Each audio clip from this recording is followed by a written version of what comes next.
చరిత్రలో మనకు తెలియని కథలు ఎన్నో అంతమయ్యాయి. అందులో కొన్ని ప్రేమలైతే ఎన్నో ఉన్నాయి. అందులో ఒక ప్రేమ కథ మీకోసం.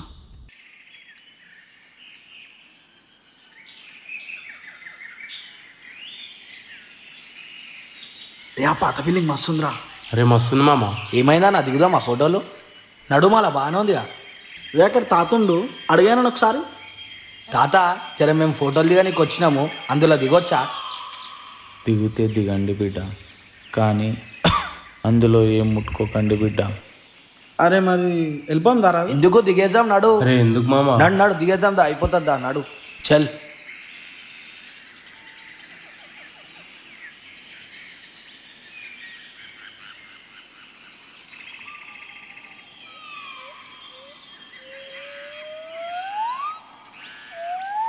అరే ఇదేంద్రా మొత్తం పాతగా ఉందంతా.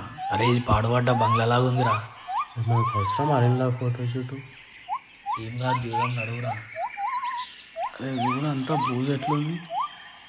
నువ్వు బ్యాగ్ వేసుకో. అయితే నేను పోతారా వెళ్ళిపోండి. అరే ఇది ఎట్లనో ఉందిరా నాకు కూడా. అది కూడా ఎంత పాతగా ఉన్నాయి నా గోడలన్నీ. అసలు ఏం అర్థమవుతుంది, ఈ దుమ్మేంది ఇది అంతేంది. సరే సరే నువ్వు అటెళ్ళు, ఈడ ఒక మంచి స్టిల్ అయ్యి. సరే సరే. అరే పూజ దులుపురా.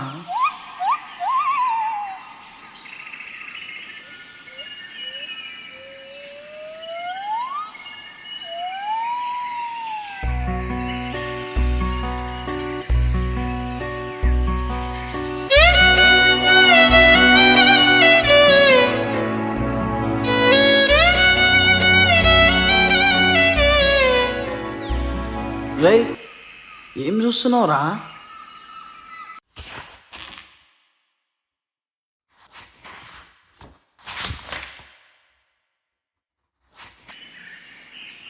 చాలా పాత బుక్ లాగా ఉందిరా. ఏందది? ఇదేదో పాటలాగా ఉందన్న. పాట ఒకసారి వాడు.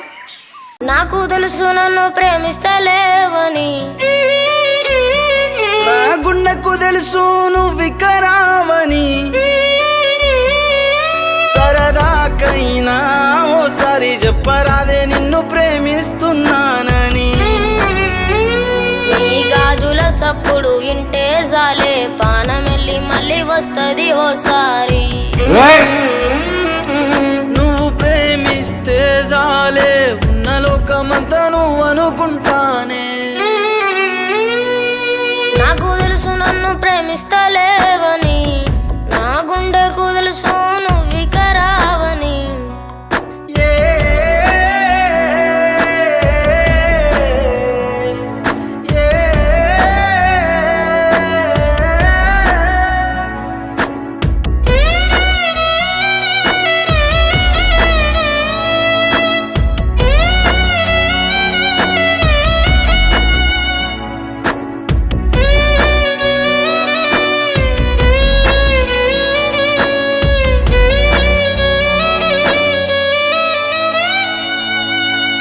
నాకు లేవే పైసలే, ఉన్న ఆస్తిని నవ్వులే, నువ్వుంటే ఆనందమే, నువ్వు లేక కళ్ళల్లో కన్నీరే, గుండెల్లో దాసాను బాధను, నీకు ప్రేమ చూపినానే నేనే. తన చిత్రాల సక్కనుడు బతుకురా తల్లి మార్చినాడే, నిన్ను గలుపని ఆ దేవుడు అడ్డ గీతే గీసినాడు. నుదుటి రా తల్లి రాసేటోడు కిందికొచ్చి సెరిపినాడే. జీవితాంతము గలవని జంటల్లో కూడా ప్రేమ రాతను గొప్పగా రాసిన దేవునికి జోహారులు. నాకు తెలుసు నన్ను ప్రేమిస్తలేవని, నా గుండెకు తెలుసు నువ్వు వికరావని.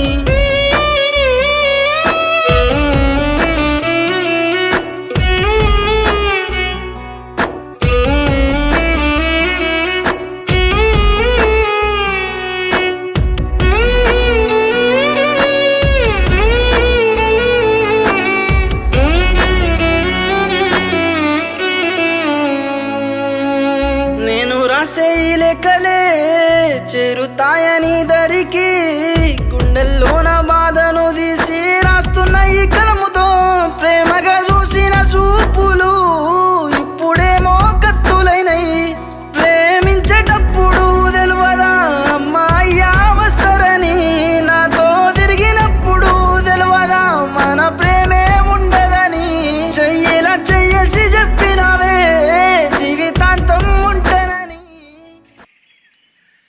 తాత ఈ కదేం తాత? అరే ఇదెందుకు తీసుకురు బిడ్డ? ఈ కథ నాకు మొత్తం తెలుసు తాత.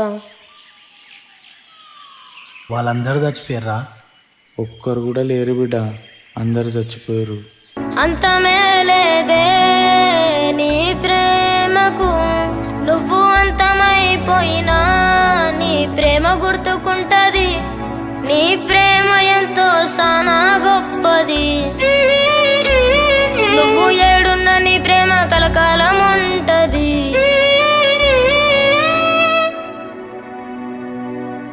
ఆ తర్వాత చాలా ఘోరం జరిగింది బిడ్డ. అప్పుడే అసలు కథ మొదలైంది బిడ్డ. ఆ రెండో కథ వింటే దుఃఖం ఆగలేదు. ఆ చరిత్ర మీకోసం.